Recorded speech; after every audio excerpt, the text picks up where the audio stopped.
Hey guys, this is Echo Sours with ADSR Sounds and SoundTutorials.com. If you're not subscribed to the YouTube channel and you'd like to sign up, you can do that at youtube.com/ADSR Tuts. That's Tuts. So today we are going to be looking at how you can create an analog synthesized style snare inside of Sylenth. It's this pink track right here, which is why I soloed it for you. But I'll play it on the keys real quick. So these other tracks, this first one is a kick. I'll solo it and play it. Here's a hi-hat, really simple hi-hat loop. And this other little track called Hit, it's another Sylenth patch. It's kind of like an industrial sounding snare almost. Just a bunch of noise basically inside of Sylenth. But we are going to be focusing on this pink track and that analog styled snare. So it's great for doing snare rolls. It's just great to kind of know how to make these in synths in case you ever need one for a song or a project and you might not have a sample or you can't find the perfect sample. They're not that hard to make. So for the purpose of this tutorial, I'm going to loop just this first section of the beat. But I'm going to probably turn off one of these hits here. Yeah, so it's not as annoying. So, all right, let's open up Sylenth here and initialize the preset. All right, so in Oscillator A1, what I'm going to do is I'm going to change this to a waveform, the waveform to a noise type, and I'm going to take this volume down and turn it down to about just 0.14 and give it one voice. So it's going to be very minimal. So if I'm playing the keyboard right now, that's all that I have going on. So let's go over to Oscillator A2 now, and in this we're going to keep it on sine, and I'm going to give it two voices. Keep it on retrig, keep the octave where it is, keep the volume phase where it is. Keep the detune and stereo where they are. All you're going to do is turn the make sure you have this pan in the middle. That's important to not do too much to the pans with the sound because you want something more centered in the stereo field because it's going to be a snare. And then right now your sound's going to be a little bit weird because it's going to have this tonal element. But we need that kind of snare or that sine wave because when you modulate, we're going to modulate the pitch A and B down here in the modulation envelopes later to give it that really to make it snappy so it has kind of a crisp attack. Well, you need some pitch to do that. Otherwise, when you just have a bunch of noise oscillators set up, it's just not going to have any punch. It's going to sound more like a hi-hat or a really, really, really weak clap. So now go to part B, and in part B, we're going to do another instance, an oscillator B1 of the noise waveform. So take this all the way to noise, give it two voices, keep retrigger selected. Octave and note won't do anything because it's noise, but we're going to turn this down, the volume, to 1.45.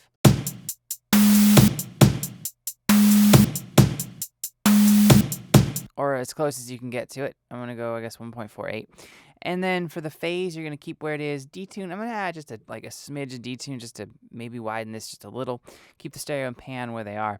So now we got the waveforms set up. Let's go back to part A and let's set up the amp envelope for that because it's going to be a little more of a unique shape because we're going for a drum sound. So turn your decay, keep the attack where it is. You want a short attack with this. Turn your decay to 2.35.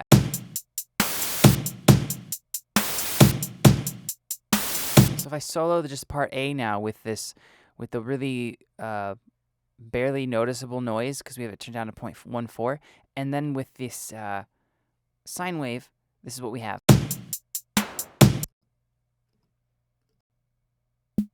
So it's starting to get, the decay is what's going to help obviously dial in that feel of a snare so there's not too much of a sustain and anything like that. So let's go to the release, and I'm going to give it a little bit more of a release time.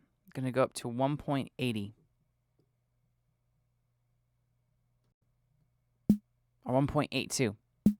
All right, now let's go to part B, and in the part B amp envelope, we're going to do something similar. So I'm going to turn the sustain down. The decay I'm going to turn up to 3.15 for this. So let me unsolo this so we can hear it.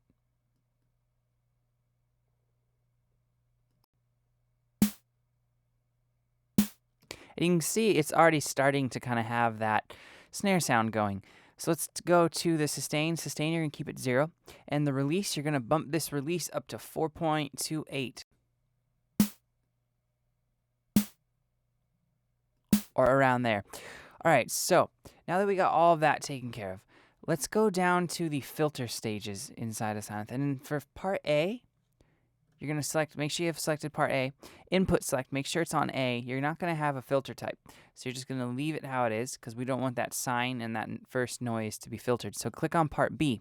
We are going to want to assign a filter type to this, and I'm going to select the bandpass. So it's this shape right here. And make sure the input is selected on B. Very important not to have it on A and B. So cutoff, you're going to turn the cutoff up to 1,293 hertz or around there. Do 1,297. The resonance, you're going to keep where it is at 0. The drive, I'm going to give it just a little bit of drive here. And keep this 12 dB set, this dB pad set to 24 dB. All right, now let's go to our filter control here. I'm going to select warm drive, turn that on. Gives it more of a harmonic content, kind of richer harmonics. And now I'm going to go down, turn the cutoff down a little bit. So I'm going to turn it down to around 35 hertz. All right, so starting to sound a little bit more like a snare. And now let's go down to our modulation destinations inside Sylenth. That's really important for the sound. So I'm going to select cutoff A and B. And for that, I'm now just going to bump this decay up to 1.06 or 1.08 around there, so just a little bit. So actually do 1.09, and I'm going to select pitch A and B for the second one.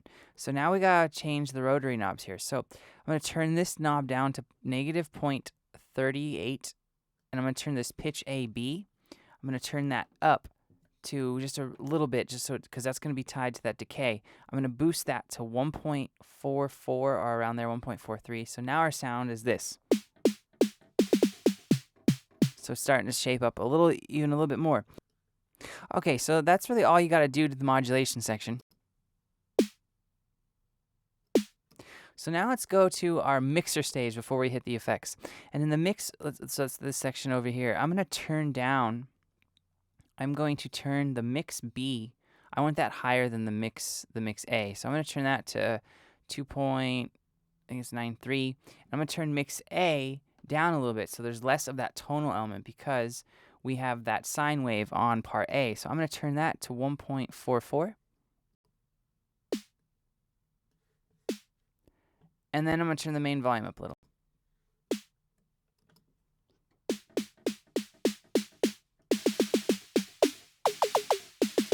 Okay, so let's add some distortion because that will help make it more sound a little bit more like a snare. So I'm going to select clip. And for the amount, I'm going to turn it down to 3.58. Around there. Dry, wet, keep that cranked up. All right, and then I'm going to turn on the EQ here, and we can notch out some frequencies that will help make it sound a little bit more like a snare. So I'm going to crank that bass all the way down. I'm going to turn this treble up a good amount just to give it some more high-end presence. I'm going to go to about around 11.2 dB, I think. Or 11.14 would work. All right, now it's really starting to sound like a snare. And I'm going to turn this treble frequency down to taste.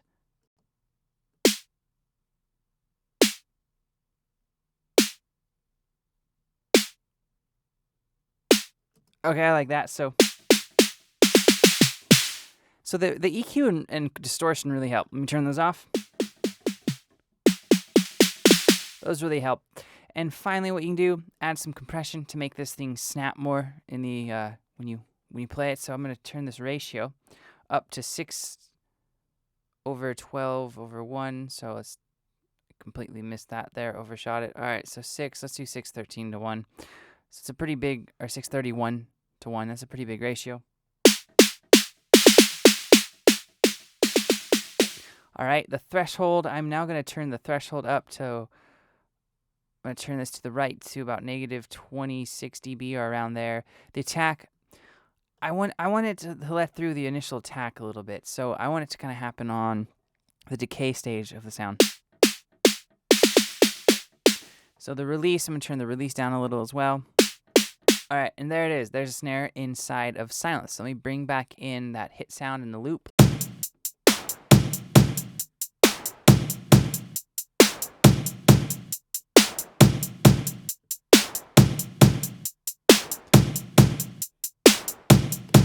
Cool. So if you guys have any questions or comments, let me know below, and I'll get back to you as soon as I can. If you haven't checked out ADSR Sounds and SylenthTutorials.com, head on over there. Tons of cool things production related. And as always, thank you so much for watching. I will see you next time.